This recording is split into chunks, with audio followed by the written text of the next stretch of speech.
నమస్తే ఎస్వీటీవీ న్యూస్ కి స్వాగతం. ఏపీపీఎస్సీ పరీక్షల్లో అక్రమాలు జరిగాయని ఒక కొత్త కథను వండి వార్చి తద్వారా పిఎస్ఆర్ ఆంజనేయులు గారిని ఇబ్బంది పెట్టడమే కాకుండా యువతలోనూ నిరుద్యోగుల్లోనూ ఒక విషపు గుళికలు నాటించాలని వారిని తీవ్రమైనటువంటి నైరాశ్యంలోకి నెట్టేయాలని కొన్ని కట్టుకథలు వండి వార్చేటువంటి కార్యక్రమం జరుగుతుంది.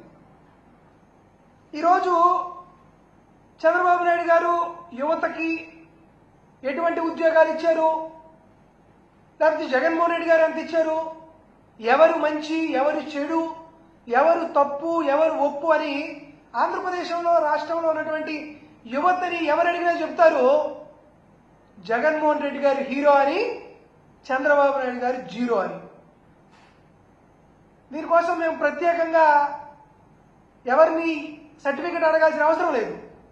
ఎందుకంటే చంద్రబాబు నాయుడు గారు 2014-19 మధ్యకాలంలో 34,108 ప్రభుత్వ ఉద్యోగాలు కల్పిస్తే జగన్మోహన్ రెడ్డి గారు ఆంధ్రప్రదేశ్ హిస్టరీ కాదు మొత్తం భారతదేశ చరిత్రలోనే 6,31,310 ఉద్యోగాలు కల్పించి జగన్మోహన్ రెడ్డి గారు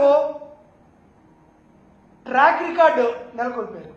ఇది జస్ట్ ట్రాక్ రికార్డు కాదు, ఇది ఆల్ టైమ్ రికార్డు. కాబట్టి జగన్మోహన్ రెడ్డి గారు ఉద్యోగాలు ఇచ్చారు, చంద్రబాబు నాయుడు గారు ఉద్యోగాలు ఇచ్చారని చెప్తే నక్కకి నాగలోకానికి ఉన్నటువంటి వ్యత్యాసం మనకు కనబడుతుంది. సరే, ఇప్పుడు ఏపీపీఎస్సీ అక్రమాలని పిఎస్ఆర్ ఆంజనేయులు గారిని ఇబ్బంది పెడుతున్నారో దాని గురించి ఒక చిన్న విషయాన్ని మీ ముందుకు తీసుకురావాలి. ఈ నోటిఫికేషన్ 2018 డిసెంబర్ 31వ తేదీని ఇచ్చారు. అంటే ఎప్పుడండి? మరో 2 నెలల్లో సార్వత్రిక ఎన్నికలు జరుగుతాయనగా 2019 సార్వత్రిక ఎన్నికలు జరుగుతాయనగా 2 నెలల ముందు యువతకి కుచ్చుటోపీ పెట్టడానికి, యువతని మోసం చేయడానికి, నిరుద్యోగుల ప్రాణాలు తీయడానికి కేవలం 2 నెలల ముందు ఇటువంటి నోటిఫికేషన్ రిలీజ్ చేశారు. ఇది చంద్రబాబు నాయుడు గారికి ఉన్నటువంటి చిత్తశుద్ధి. తర్వాత 2019 మేలో ఒక ప్రిలిమ్స్ పరీక్ష నిర్వహించారు. చంద్రబాబు నాయుడు గారి చిత్తశుద్ధికి, చంద్రబాబు నాయుడు గారి గొప్ప అడ్మినిస్ట్రేటర్కి సాక్ష్యం ఏంటంటే ఈ ప్రిలిమ్స్ ఎగ్జామ్లో 51 తప్పులు వచ్చింది. ఈ 51 తప్పులు వచ్చిన తర్వాత హైకోర్టుకి వెళ్ళారు ఉద్యోగస్తులు, అభ్యర్థులందరూ. ఈ హైకోర్టు ఇచ్చినటువంటి తీర్పు ఆదేశాల మేరకు వైఎస్ జగన్మోహన్ రెడ్డి గారు ముఖ్యమంత్రి అయిన తర్వాత చంద్రబాబు నాయుడు గారు ఇచ్చినటువంటి నోటిఫికేషన్లో ఉన్నటువంటి తప్పొప్పులన్నీ సరిదిద్దుకొని వాళ్ళకు ఒక మెయిన్స్ ఎగ్జామ్ నిర్వహించారు.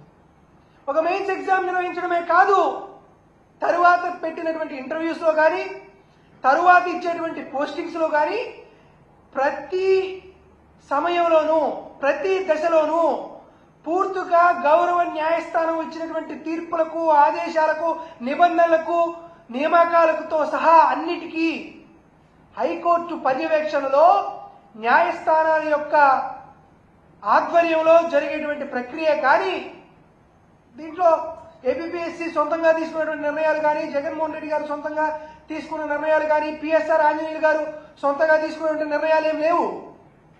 డిజిటల్ మూల్యాంకనం చేయమని హైకోర్టు చెబితే చేశారు. తర్వాత దీని మీద కోర్టుకు వెళ్తే కన్వెన్షనల్ పద్ధతిలో మూల్యాంకనం చేయమంటే దాన్ని కూడా మాన్యువల్ పద్ధతిలో ఎవాల్యుయేషన్ హైకోర్టు చెప్తేనే చేశారు. తిరిగి ఇంటర్వ్యూలు పిలవడము, వారి పరీక్షా ఫలితాలు వెల్లడించడం కూడా హైకోర్టు న్యాయస్థానాల యొక్క ఆధ్వర్యంలో వారి పర్యవేక్షణలో జరిగిందే కానీ మరొకటేమీ కాదు. కాబట్టి ఈ నోటిఫికేషన్ తరఫున లేకపోతే ఈ నియామకాల తరఫున చంద్రబాబు నాయుడు గారు చేసేటువంటి చిత్ర విచిత్ర విన్యాసాలన్నీ ఈరోజు కాకపోతే రేపైనా సరే న్యాయస్థానాల ముందు తుడిచిపెట్టుకుపోతాయి. కాబట్టి వేరేటువంటి అంశాలు ఏం చేయట్లేదు. నిరుద్యోగుల పట్ల, యువత పట్ల చిత్తశుద్ధి ఉందనేటువంటి భావన ఆయనలో ఉంటే ఈ రోజుకి జగన్మోహన్ రెడ్డి గారి హయాంలో ఇచ్చినటువంటి 21 నోటిఫికేషన్స్కి 8.5 లక్షల మంది ఉద్యోగార్థులు ప్రిపేర్ అవుతుంటే 21 నోటిఫికేషన్ ని ఏమాత్రం కూడా చంద్రబాబు నాయుడు గారు ముందుకు తీసుకెళ్లేటువంటి పరిస్థితి లేదు.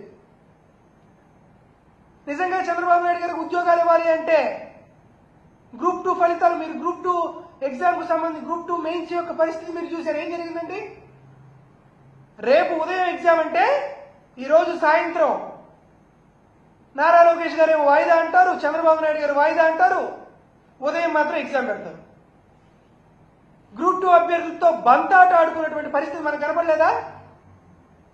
దాంతోపాటు 21 నోటిఫికేషన్స్ పెండింగ్ లో పెట్టి ఉద్యోగార్థులను వెన్నుపోటు పొడుస్తుంది ఈ ప్రభుత్వం కాదా?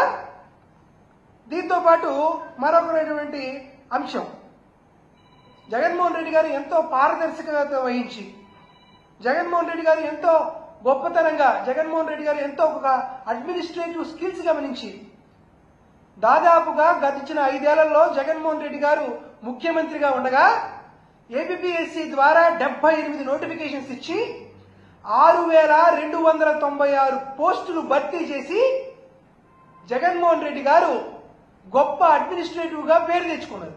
ఈ విషయాన్ని నేను చెప్పట్లా, కేంద్ర ప్రభుత్వం ఒక అధ్యయనం చేసింది. 2019-2024 మధ్య కాలంలో భారతదేశంలో ఉన్నటువంటి 19 రాష్ట్రాల్లో దానికి సంబంధించినటువంటి సర్వీస్ కమిషన్స్ ఏ విధంగా పనితీరు గమనించినాయి, ఏ విధంగా ఎగ్జామ్స్ పెట్టారు, ఏ విధంగా ఉద్యోగుల యొక్క నియామకాలు జరిగినాయి అని కేంద్ర ప్రభుత్వం ఒక అధ్యయనం చేస్తే